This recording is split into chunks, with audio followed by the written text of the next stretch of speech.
Welcome back, guys, or if you're new to my channel, this is Automotive Anonymous, and that's a 2026 Chevy Colorado, which is kind of funny to say because it's only July of 2025 as I film this today, and last year's 2025 models didn't seem to come out until about a half year ago.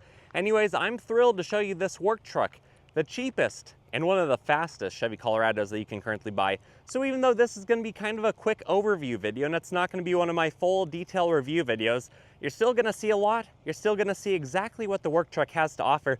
How fast is it on GPS and how does it drive? So today, if you get anything out of this video, please consider liking this video. Comment your thoughts and opinions below. Subscribe if you haven't already, and check out the Twin Falls Chevy, one of the best Chevy dealerships in the nation.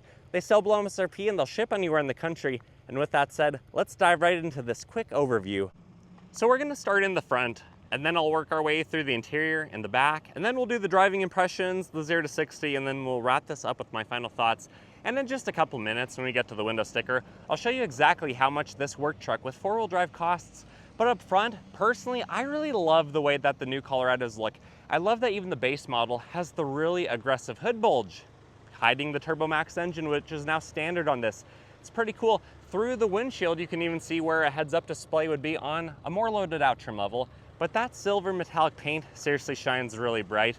The front end being all plastic cladding, honestly, I think it looks pretty good, and I'm glad that it's not painted. This is a work truck after all. You shouldn't have to worry about it too much. Every once in a while, I guess you could shine up the black plastic if you want, but the biggest knock that the front end has is halogen headlights. For the year 2026, these headlights are not very bright, and I know some of you guys might argue with me in the comments below, but a brighter headlight is a more safe headlight to be able to see further down the road, to be less likely to run over deer and other animals that might get in your way. At least I do a lot of the night driving. I know some of you guys too, and I think a brighter headlight would have done this thing justice. But you still have some black painted tow hooks down front, lots of functional ventilation for the intercooler for the 2.7 liter turbo, and then you still have a pretty nice highway terrain Goodyear Wrangler tire with a steely wheel. This is a 225 width, 65 by 17, and it actually has almost 30 seconds of tread. So it does look like a substantial tire. It does not look shaved down, and it's a pretty good looking wheel overall. The side profile of the Colorado, I think looks really good. You have the fender flares, front and rear. You have the 4x4 sticker. There's no bed liner on this one. For being a work truck, I kind of feel like that should come standard. But you still have the fancy back bumper with the step, with the tow package. This actually has the brake controller, which is pretty cool, and a dampened tailgate, which you can lock with a physical key. Some of the Ford products, when you lock the vehicle, the tailgate locks too, but I'm glad that Chevy didn't leave it unlocked. And then you have tie downs at each corner. Overall, this is over 40 cubic feet of room, and I'll overlay some of the bed dimensions right here. So it's a pretty substantial little bed. Unfortunately, this is the only configuration offered on the Colorado. So for being a work truck, you might be wondering, where is the two-door? Where is the extended cab? Unfortunately, Chevy decided to save some money by only offering this with a 4-door, 5-foot bed configuration. But I guess that's what the rest of the competition is doing as well. It doesn't make it right, but that is what they're doing, what the current trends are. And if we come over to the window sticker, you guys can see it is a 2026 Chevy Colorado. Turbo Max in sterling gray metallic. It has all the standard features. It's even rated for 17 city, 22 on the highway.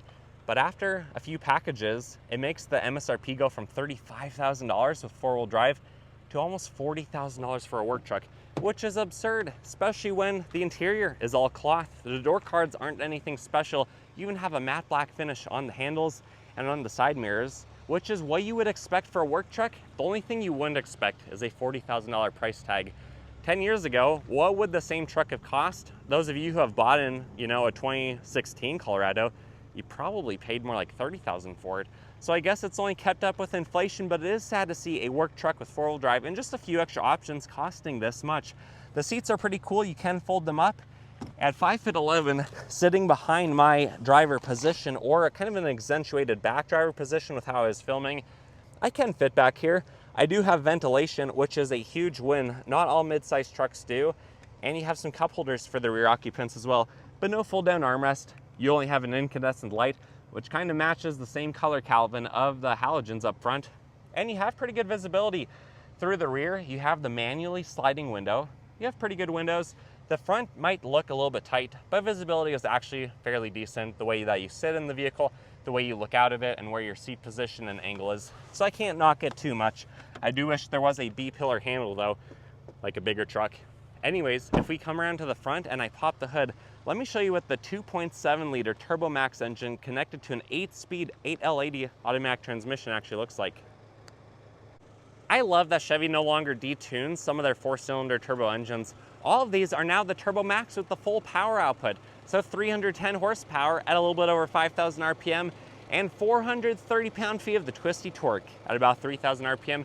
And let me tell you, even for a vehicle that weighs 4,500 pounds, you can totally feel it. This thing can easily do a burnout, easily drift around a corner, and most of it's due to that big turbo spinny boy right there. Under the hood, this is actually a pretty compact engine. You have the battery over there, you have some of the fuse boxes, the reservoirs around the periphery, the air filter, the intake, it goes right through the turbo and then back around for the induction side on the driver's side of the engine. You can see the coil packs up top, you can see the front accessory drive and the serpentine belt hopefully right there. So honestly, this looks like a pretty easy engine to work on. I wouldn't have too many problems. But I do have to say, when we get to the 0 to 60 portion, I'm gonna tell you what a Ford Ranger XL did in similar density altitude, or maybe a little bit lower density altitude. It did a 6.6 0 to 60. So these work trucks are all of a sudden extremely fast, and I can't wait for you guys to see what this one did 0 to 60 as well.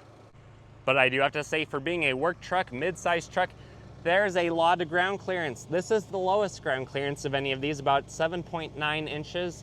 The next lowest is about 8.9 inches, and the most extreme, like the ZR2 Bison I drove a while ago, that was 12.2. So not bad, but it does make getting in and out a little bit difficult, especially because you don't have an 8-pillar handle.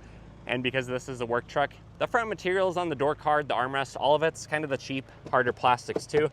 They are gonna age really well. This is gonna look the exact same in 20 years as long as you don't poke a hole in it somehow.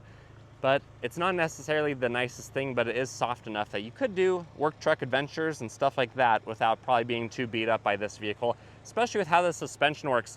Even though this thing has a 1,600 payload capacity, it's actually really smooth to drive around town. Even has a power seat, has blind spot monitoring, adaptive cruise. You have rubberized mats and pedals and kind of a dead pedal right there. The hood release, unfortunately though, no knee airbag. You have the trailer brake, dashboard lighting, ventilation, more lighting stock, leather wrapped wheel. Guys, isn't this supposed to be a work truck? It's stitched well, it's a leather wrapped wheel. I feel like you don't necessarily need that though.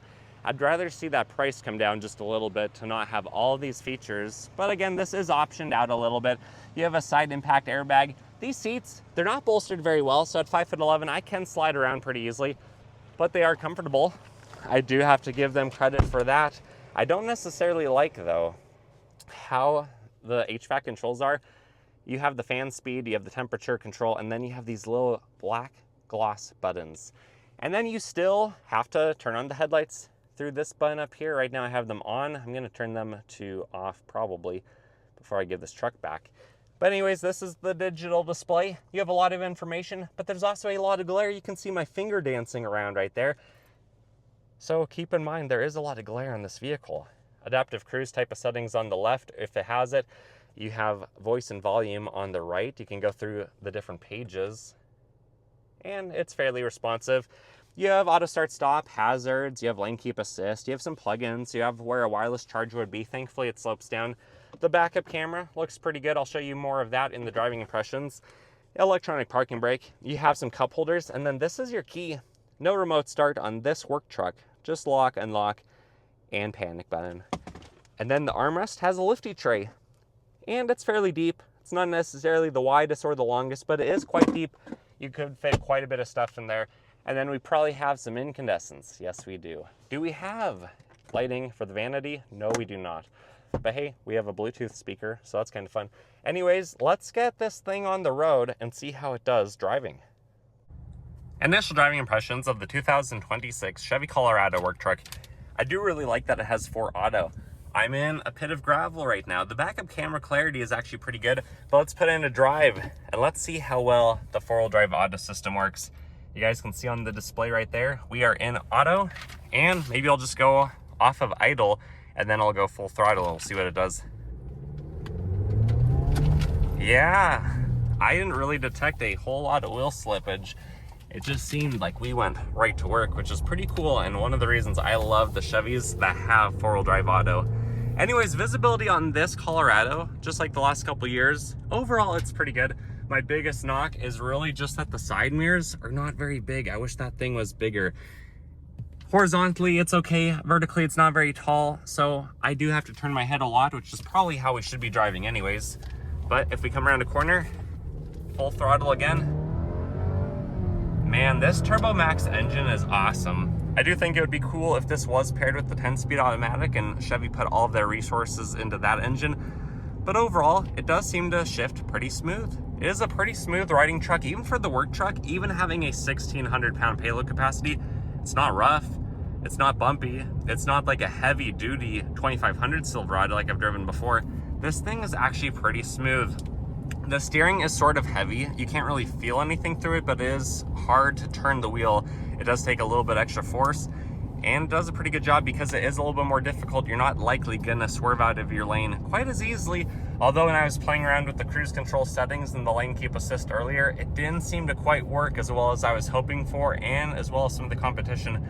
So that is a little bit unfortunate. But when you have to get on the brakes, yeah, there's a little bit of nosedive, and then it relents. But this thing actually looks pretty cool. It does a pretty good job, and it shifts on the fly. We are now in two-wheel drive because I want to see if this thing will spin the tires. And four-wheel drive, it launches very aggressively, very hard. I suggest you check out the G-force on the graph in just a second.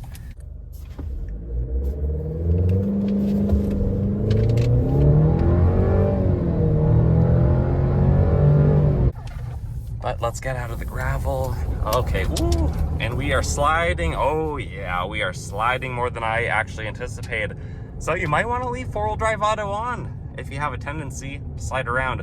Anyways, let's maybe just do a like a 40 roll. Like if you're gonna pass someone and you are just on the highway, there's slow farm equipment, something like that, and we'll save any launches for a road that's not gravelly, because I don't think we'll slip here. Yeah, it gets right up to speed. The Turbo Max engine seems to be overbuilt, especially on the smaller Colorado application like this. But anyways, guys, the wind and road noise, it doesn't seem to be too bad, even on the work truck. I think it's manageable. I love the hood bulge right there. I think that's pretty cool. And overall, the layout of this truck is pretty good because Chevy knows how to make a good interior. They know how to make it ergonomically pleasing and well designed for the occupants, at least the driver, at least for the one paying the money. And I think they've done a pretty good job. But actually, now that this is a very clear road, let me just do full throttle in two-wheel drive, traction off, and see if it'll spin the tires when a full boost kicks in. I don't think it did. If it did, I couldn't tell, and it didn't start to flash on the dash. Anyways, let me get to the private road and I'll show you what this does, 0 to 60. 0 to 60 in the 2026 Chevy Colorado work truck. Keep in mind, density altitude's almost 6,000 feet, so even though this is turbocharged, it's still likely down on power, about 10%. I have traction off, four-wheel drive auto turned on. We're gonna do a brake rev, and we're gonna see what this thing can do. Ooh, yeah, that launched hard.